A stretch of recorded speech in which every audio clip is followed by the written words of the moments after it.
Um confronto de realidades diferentes. É isso que normalmente a Copa do Brasil proporciona, principalmente nas primeiras rodadas da competição, nas primeiras fases da competição, e é isso que vai acontecer no Rei Pelé nessa quarta-feira. CSA e Grêmio se enfrentam, duas equipes que vivem realidades bem distintas, um CSA vivendo a terceira divisão do Campeonato Brasileiro, um Grêmio, por mais que não esteja no momento ideal, mas vive mais uma vez a primeira divisão do Brasileirão. Vou trazer um pouco do que dá para esperar sobre esse confronto, os destaques das duas equipes, o que eu entendo que pode acontecer nessa partida de ida. Fique à vontade para deixar a sua expectativa, para deixar um pouco da sua opinião. Prováveis escalações vou trabalhar também e aonde você vai poder acompanhar essa partida com imagem. Antes de dar sequência no vídeo, já vou colocando aqui um pouco da trajetória das duas equipes na competição. Vou pedir para você deixar o joinha aqui abaixo, se inscrever no canal e também compartilhar o link em grupos de amigos e torcedores. Estou sempre falando sobre futebol brasileiro,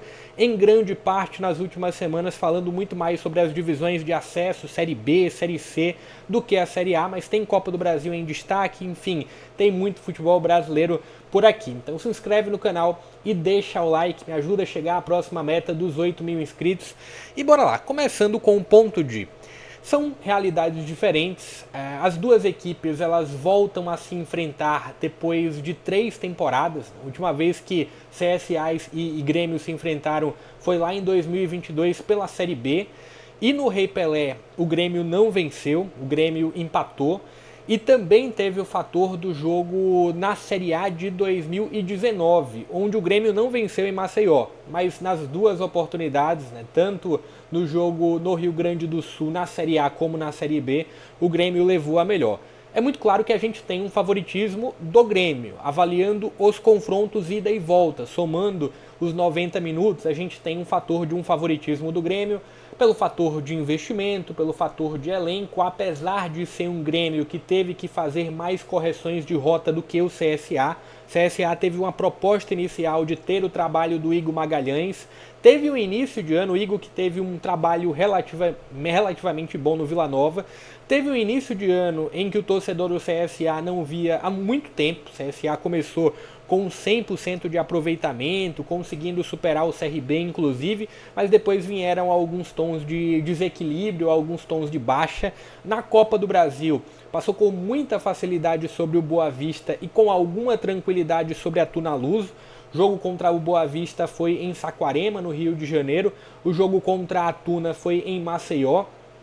E aí a gente tem um cenário um pouco diferente do fator do Grêmio. Apesar de ser um Grêmio, sim, favorito, mas foi um Grêmio que trouxe mais frustrações para a torcida, avaliando o desempenho, avaliando a expectativa que era criada para esse grupo.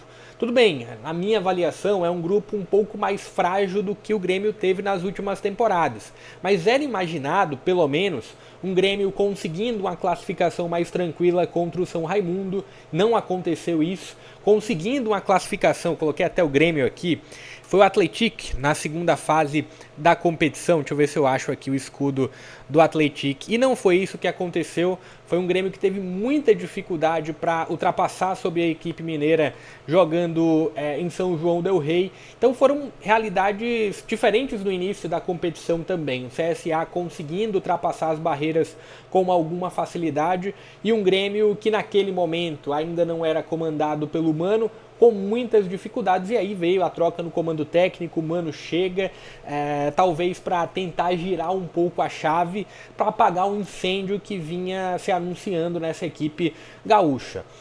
Olhando assim o fator, e já puxando aqui para as prováveis escalações, e eu falei sobre um CSA que teve uma projeção maior do que o início das últimas temporadas, mas o CSA também teve algumas frustrações, tá? Não foi mais uma vez para a final do campeonato alagoano, parou para o Asa na semifinal. E na Copa Alagoas, meio que uma sub-competição que se tem da FAF, da Federação Alagoana de Futebol, o CSA também foi eliminado de forma precoce. Mas bora lá, trazendo os destaques das duas equipes. Começando com a equipe da casa, começando com o CSA. tem a figura do Gabriel Félix no gol, e foi um dos pontos de contestação, dos pontos de dúvida do torcedor azulino, o ponto do fator do gol do CSA, inicialmente com o Georgime, depois passa para o nome do Gabriel Félix. Felipe Albuquerque é um nome conhecido do torcedor do Grêmio, revelado pelo Grêmio inclusive. Ele não começou a temporada no CSA, estava na Inter de Limeira, mas o CSA teve muitos problemas na lateral direita, teve a saída do Cedric, que foi para o Londrina, e aí se tem aqui o nome do Felipe Albuquerque como uma figura quase que única, né? O Vidal ele está retornando de lesão, mas Felipe Albuquerque tecnicamente é o melhor para a posição.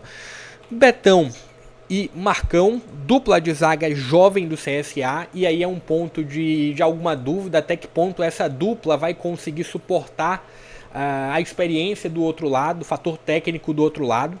Se tem aqui o Enzo ou o Roberto.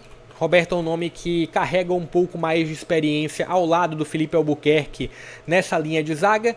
Tecnicamente é melhor do que o Enzo, só que é um Roberto que volta de lesão. Então passou muito tempo no departamento médico, ele ainda vem voltando de lesão. Se tem a figura do Nicola como o primeiro volante, um cara de mais poder de marcação. Outro nome um pouco mais conhecido, acredito que a torcida do Grêmio, quem acompanha muito futebol, deve lembrar do nome do Camacho, ex-Santos, ex-Corinthians. Tem aqui um outro volante, que é o Vander. Nem sempre é assim, nem sempre o CSA joga com 3 volantes, mas em muitas ocasiões jogou, e a tendência é que nesse jogo contra o Grêmio use os 3 volantes, por não contar com o Marcelinho. E aí esse lado daqui, lado direito, do meio de campo ainda, tem a figura do Brian, que foi um dos grandes personagens do CSA nesse início de ano. O Brian é um 10, mas funciona aberto pelo lado direito. Foi um dos bons personagens, não à toa o CSA recebeu algumas investidas, inclusive do Goiás foi a mais forte para levar o Brian para a Série B. Então muito ponto de atenção aqui ao nome do Brian, que é o grande articulador. Tem o Cachoeira, jogador que pertence ao Fortaleza, está emprestado ao CSA, que ao lado do Brian, e talvez até com mais destaque do que o Brian. O Cachoeira teve as primeiras semanas do ano como a grande figura do CSA, só que aí teve uma queda de rendimento. É um jogador muito jovem, talvez sentiu um pouco do sarrafo subir com a Série C, com os momentos decisivos do campeonato alagoano. Então se tem ainda assim a figura do Cachoeira com muita intensidade, é um atacante de lado. E aqui a figura do Thiago Marques, que divide a 9 com o Igor Bahia. De acordo com a provável escalação da ESPN, tem o nome do Thiago Marques como uma tendência maior, mas tanto o Thiago Marques como o Igor Bahia vêm dividindo a 9, e acredito que eles têm 9 gols, 9 gols para um, 9 gols para outro, são os 2 artilheiros do CSA na temporada, então não surpreenda aqui se vier o nome do Igor Bahia. Olhando para o lado do Grêmio, o que se tem do lado do Grêmio de provável escalação? Também de acordo com a ESPN, tem para o gol o nome do Volpi, experiente Volpi, bom goleiro. Na lateral direita se tem o nome do Serrote como uma tendência, mas se tem a figura do João Pedro com um pouco mais de experiência e retornando como uma possibilidade para a escalação do Mano. Na linha de zaga tem o Gemerson ou a figura do Kahneman, com mais experiência, com mais fator técnico, né? Assim, é um nome que, a nível de carreira e de últimas temporadas, se você escolhe entre Gemerson ou Kahneman, você vai optar pelo Kahneman. Gemerson teve uma passagem muito ruim pelo futebol mineiro, passa alguma insegurança ainda na minha visão com a camisa do Grêmio, então se o Kahneman tiver 100%, vai o Kahneman. E aqui se tem também o nome do Wagner Leonardo, teve uma grande passagem pelo Vitória recentemente e faz parte desse grupo do Grêmio, então a dupla de zaga tende a ser essa daqui, passando por esses 2 nomes sobre a outra posição. Lateral esquerda com o Marlon, que viveu bons momentos com a camisa do Cruzeiro, até iniciou a temporada com a camisa do Cruzeiro em 2025, mas faz parte do Grêmio agora.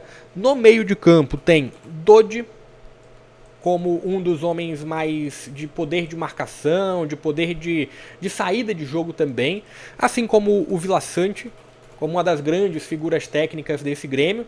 Tem o Edenilson como o 10, se eu falei do Brian do lado do CSA, tem o Edenilson do lado do Grêmio. Também, olhando para a fase de construção, barra ataque, tem a figura do Cristaldo e o Christian aqui pelo lado direito. O Christian Oliveira flutuando um pouco mais pelo lado direito. E o Bright... Difícil escrever, né? O Bright White. Eu acredito que eu escrevi certo. Bright White aqui com a 9 com poder de definição. É óbvio, quando a gente bate o olho para essas duas prováveis escalações, a gente tem uma diferença técnica muito alta por motivos óbvios, né? Assim, por fator de investimento, por fator de realidade de divisões de campeonato brasileiro, mas trazendo destaques dos dois lados. Falei sobre o Brian, também falei... A linha de frente do CSA é muito forte, tá? É para o que pede e para o que é necessário, para o que se tem de fator do que cabe ao CSA de montagem de elenco, a linha de ataque ela é muito forte. Meio de campo, Camacho como um destaque. Na linha defensiva é uma preocupação. Tem dois nomes jovens, apesar de serem nomes que agradam o torcedor do CSA, mas são dois nomes jovens. E quando você bate assim, Marcão, Betão com Bright White, Marcão, Betão com Edenilson, com Cristaldo, isso causa alguma preocupação. Na linha defensiva, como destaque, tem o nome do Felipe Albuquerque, tem o nome do Roberto, se ele puder jogar. E apesar do Gabriel Félix ser um nome que agrada um pouco mais, ou que desagrada menos do que o Georgime, também é um nome a ser observado se ele vai conseguir segurar a barra ou não. Do lado do Grêmio, assim, por mais que não seja um Grêmio brilhante no início da temporada, peça a peça é um Grêmio com bons nomes. É o Marlon buscando uma recuperação depois da boa passagem pelo Cruzeiro e um momento de baixa na reta final por lá. Vila Sante, Edenilson, Bright White, Cristaldo, enfim, Wagner Leonardo nas zagas, tem uma diferença considerável aqui entre as duas equipes.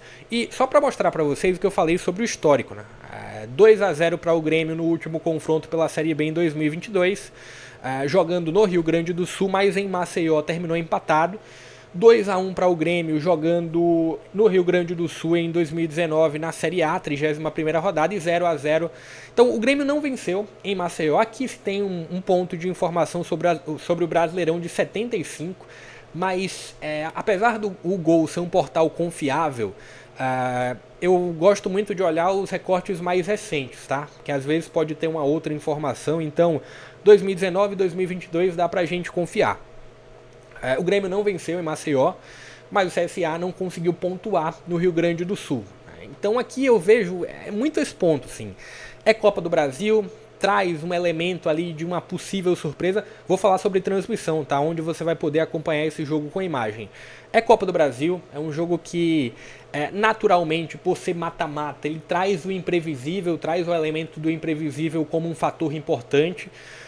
Mas acredito que se fosse, vamos lá, há um mês atrás, quando o CSA vinha desempenhando muito bem, um mês e meio atrás, contra esse Grêmio ainda instável, eu entendo que o CSA chegaria com uma condição melhor de classificação. Termina que o Grêmio tem o impacto da mudança na comissão técnica, e eu acredito que isso traz um impacto positivo com o Mano.